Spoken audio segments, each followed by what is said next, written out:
Now, we need to talk about something serious for just a minute. Now, today is the 1st of December. It's World AIDS Day. This year's campaign promotes the theme, Right to Health. The World Health Organization seeks to highlight the need for the over 36.7 million people living with the condition to reach the goal of universal health coverage by 2030. Now, back at home here in Kenya, researchers say that young people are more scared to get pregnant than they are contracting HIV/AIDS. Why is that?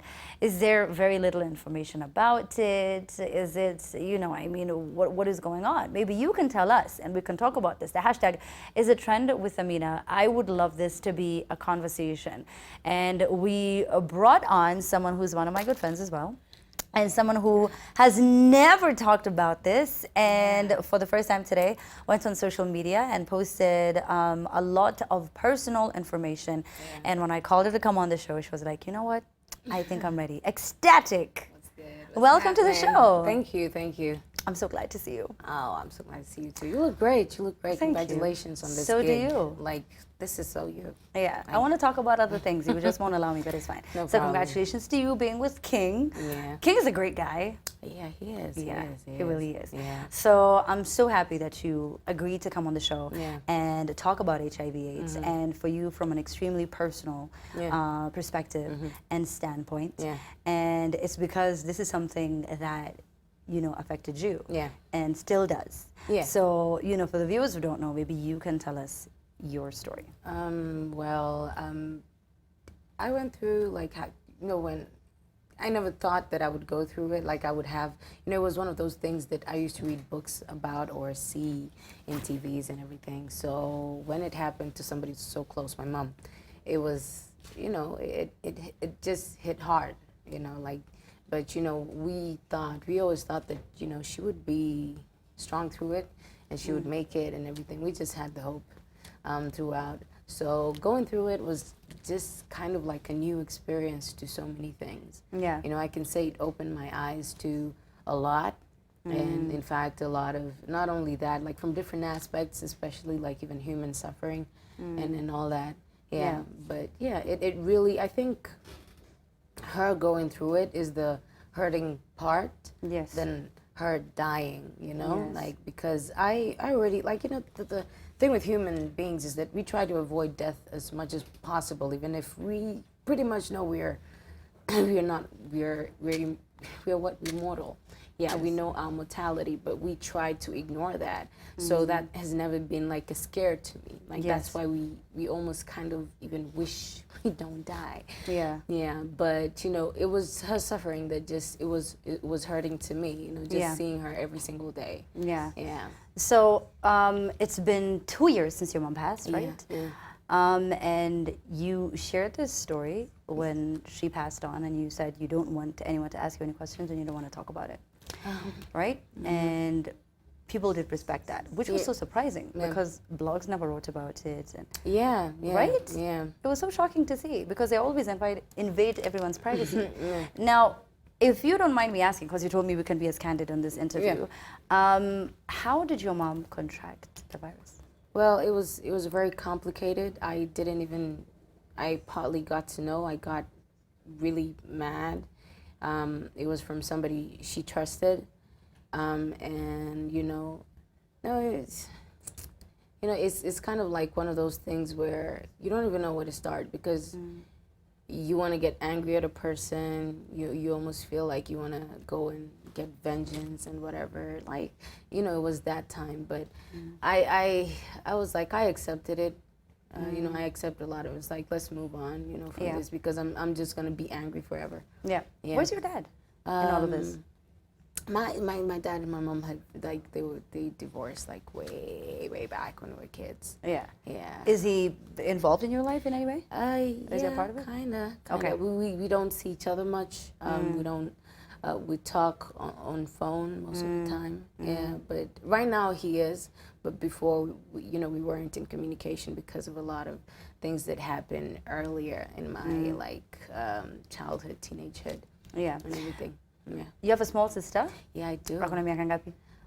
She's even here with me. Oh, she is? Yeah, she was like, no, she's not around. Oh, she's not in the studio. She's not Okay. in the studio, but she's here. She begged me. She was like, please, please, let me go. Yeah, she's. Should have come on. Yeah, she's 17. She's 17. Yeah. And like I take care of her. Like Yeah. after mom, it was me who was going to take care of her. Yeah. So I try as much as possible to be the big sister, the friend, but still like mommy-ish. But then, I try to, limit not being too much of a too much of everything. Yeah. Yeah. Because you become so overprotective. It's Yeah, just very. It's the worst. They're just like, Very. stop it, you're not my mom. It's just they don't like it. And the other thing that I was talking about is that teenagers today, they are more scared about being a mom or a dad at a young age than they are contracting HIV/AIDS. Yeah, yeah. So do you talk to her about it? I do. And the thing with her is that I think after mom, because unfortunately she came to learn about it, and which was really sad. She came to learn about it last year. She didn't know about it, and I thought that she had been told. So I think it was one of those things that I think HIV is. We treated it so hush hush that my sister didn't even get to know. She just knew that my mom was like very sick.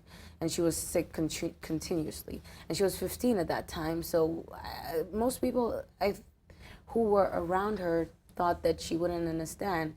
So it was very hurting for her. She called me and she told me, you knew and you didn't tell me. I'm getting like pretty emotional because of that. And I'm like, knew what? About mom. It's like, what? You didn't know? It was crazy. And it definitely should have come from me. Yeah, but it didn't. Yeah. Yeah. And it's okay to get emotional. And, being a big star, you weren't scared of the stigma talking about this, was it? Yeah, I was. That's why I never like really revealed it, because I'd have so many questions and I'd have so many people to answer, and I wouldn't know where to start. And like this whole stigma around it, it's crazy. So you just do not know where to, especially me. I love to keep I love to keep a lot of shit, sorry, private.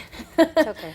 Yeah, I love to keep things private. So I didn't know where to start. Like I do not know how to explain this story without always feeling emotional, because it was just like a journey which did not end at one day. Yeah. Like it was one day and then it got worse every single day. Like it was tragic. Yeah. And it was not one of those, oh, you're out, you're good, you're better. It's like you're okay now, but tomorrow, but there's something which is either failing or she's feeling pain somewhere. It was just a whole roller coaster. Yeah, and you talked about it. So it was 495 days. Yes, it was. And you said every single day Yeah. your mom was suffering. Yeah, she was. Yeah. Like, and she was like, I think every organ, every limb failed. We couldn't, to a point where I was carrying her. And that was like this, I can remember that day. I literally bit my tongue to, like, it was, I was bleeding because I was carrying her.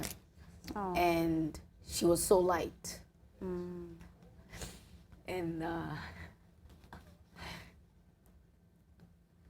And she was just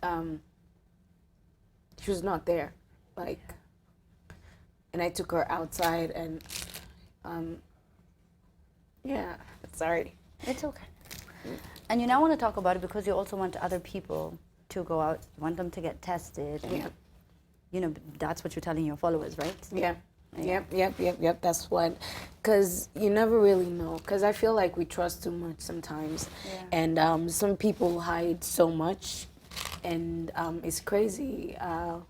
Because right now, even the people who have apparently in our age, most people kind of, even the people who have HIV don't even take it as serious.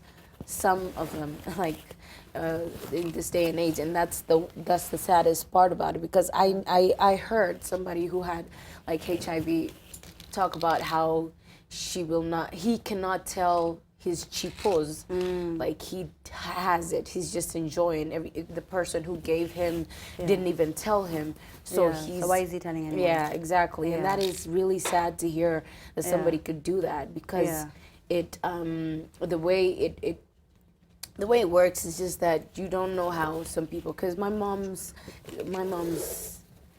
thank you, because the way it was for my mom was that she couldn't, her body could not respond to it could not respond to the medicine, and I don't know, blood type, whatever, like it was just so bad that it was, in fact, the drugs made her worse. Yeah.